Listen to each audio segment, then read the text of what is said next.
Olá a todos, meu nome é Leandra e agora estarei apresentando a vocês o artigo intitulado Protótipo utilizando plataforma Arduino para análise de oscilações, ferramenta de ensino-aprendizagem.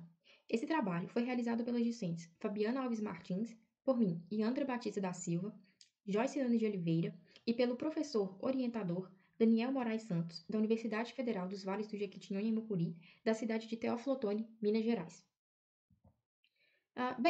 Nos últimos anos, o uso de tecnologias em sala de aula acabou se tornando uma ferramenta de apoio na educação. Isso se tornou fundamental no processo de ensino-aprendizagem, porque a tecnologia no ambiente escolar, ela possibilita integrar as atividades práticas e experimentais. Porém, a inserção desses equipamentos tecnológicos apresenta custos e determinadas limitações quanto ao seu acesso.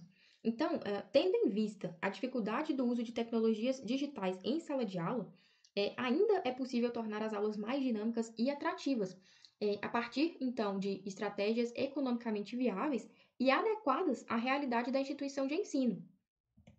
Nesse sentido, o uso da plataforma de prototipagem Arduino em laboratórios de física é um recurso tecnológico bastante significativo, porque ele é considerado de baixo custo e fácil manuseio.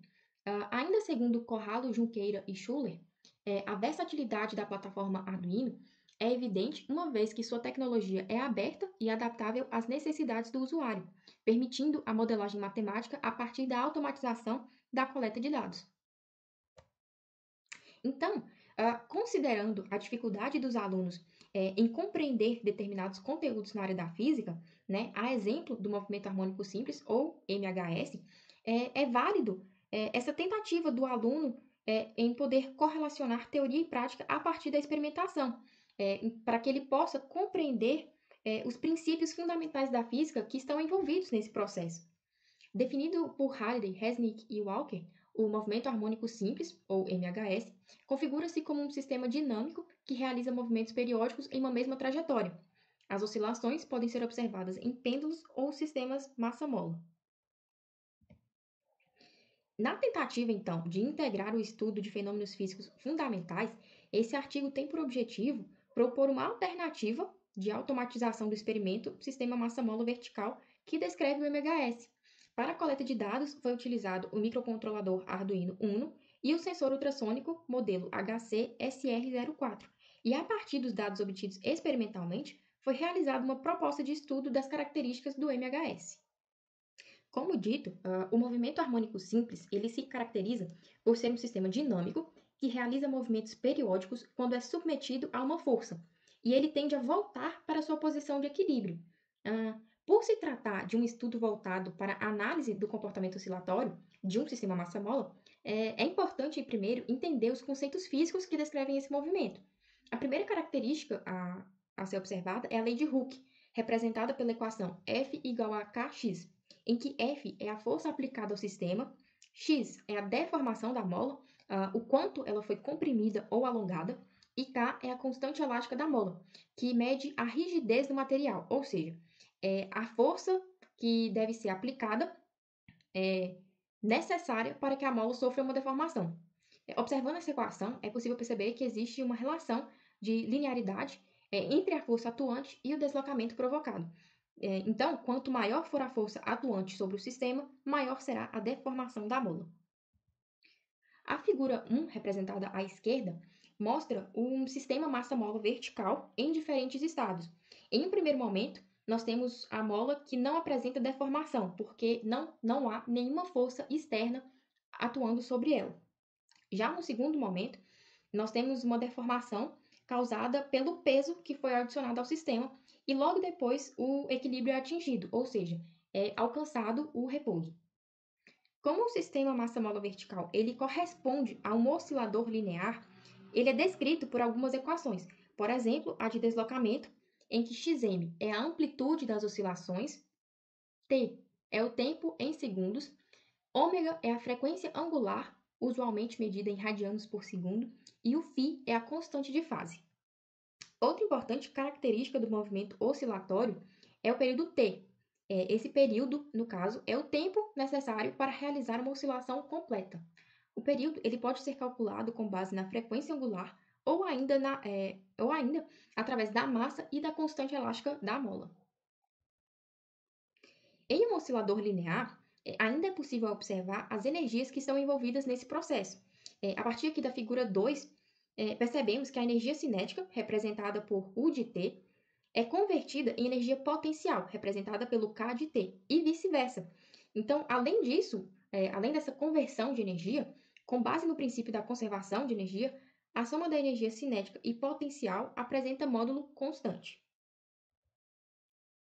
Para a realização do experimento, foi utilizado um suporte de haste horizontal, uma mola simples, um suporte de massas, uma balança digital e discos metálicos. E para a automatização do experimento, foi utilizado a placa de prototipagem Arduino e o sensor ultrassônico HC-SR04 para aquisição de dados. A montagem final do aparato experimental pode ser observado a partir da figura 3.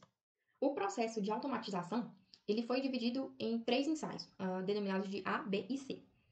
Primeiramente, com o auxílio da balança, foi verificada a massa dos discos metálicos que foram acoplados ao suporte. Então, nesse quadro 1, nós temos os dados obtidos experimentalmente, e essa massa se refere aos discos metálicos já sobre o suporte. Para o ensaio A, a massa encontrada foi de 0,7 kg, para o ensaio B, 0,9 kg e para o ensaio C, 0,11 kg. Nesse caso, o sensor ultrassônico ele foi aplicado como um detector de objetos. Ele foi responsável por retornar a distância do suporte de massas, já com os discos metálicos, até a mesa. Aqui na figura 4 ao lado, nós podemos perceber que o sensor ultrassônico, o HC-SR04, ele foi posicionado abaixo do suporte de massas, justamente para que ele pudesse retornar essa distância. As massas elas foram posicionadas na mola, e quando a mola atingiu o equilíbrio, ou seja, a posição de repouso, o sensor retornou a distância da mesa, onde ele se encontrava, até o suporte de massas. Depois de analisar as distâncias, o suporte de massas ele foi deslocado verticalmente a partir do repouso, ou seja, sobre o suporte de massas foi exercida uma força que fez com que a mola se deformasse. Então, enquanto o sensor ele captava as posições ocupadas pela massa, o comando de aquisição de dados no programa Arduino gerava o gráfico da posição em função do tempo. A partir aqui da figura 5, nós podemos perceber o gráfico que foi retornado pelo Arduino, que é o gráfico da posição das massas em um dado instante de tempo. Então, esse gráfico ele mostra o comportamento oscilatório do sistema massa-mola. Bem, a análise de dados ela se deu através do aplicativo de planilhas eletrônicas, no caso o Microsoft Excel, em que foi possível desenvolver gráficos e também elaborar planilhas e manipular os dados obtidos. E esse mesmo processo experimental foi realizado para os ensaios B e C. Como vimos anteriormente, o deslocamento do sistema massa-mola ele é descrito por uma função senoidal que relaciona tempo e posição. Dessa forma, é importante destacar que o uso do Arduino e do sensor para a aquisição dos valores das posições foi satisfatório, porque é possível observar na figura 6 a representação gráfica dessa função senoidal como era de se esperar. Aqui nesse caso, nós temos o deslocamento do sistema massa-mola para o ensaio A.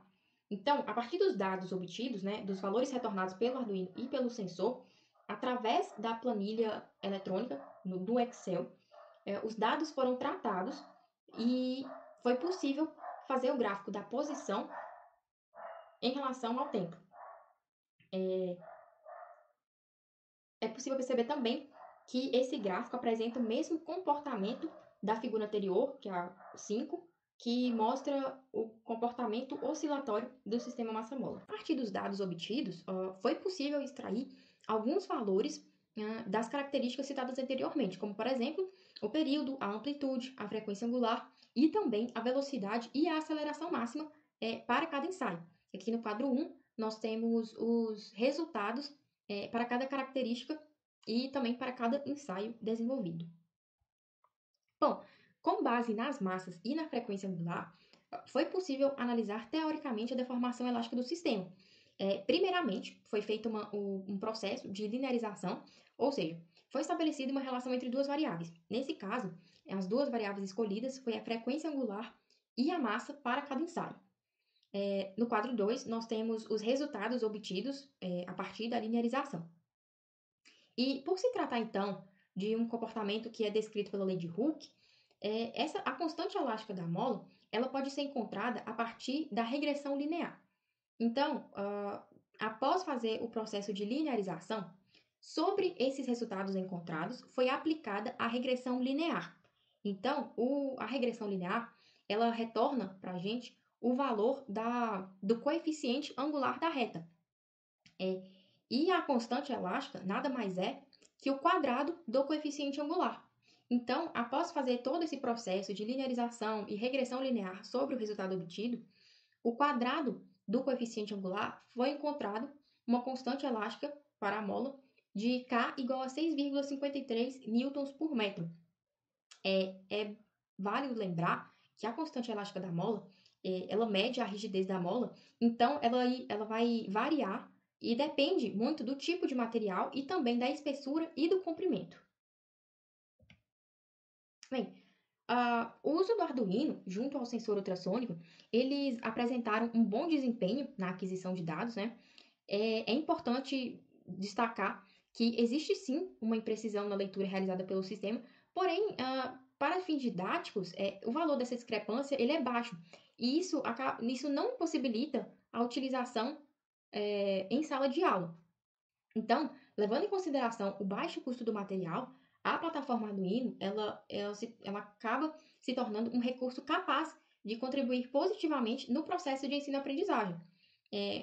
A plataforma Arduino e o sensor ultrassônico, eles apresentaram valores bem satisfatórios e relevantes porque foram capazes de criar outras possibilidades de estudo na área da física.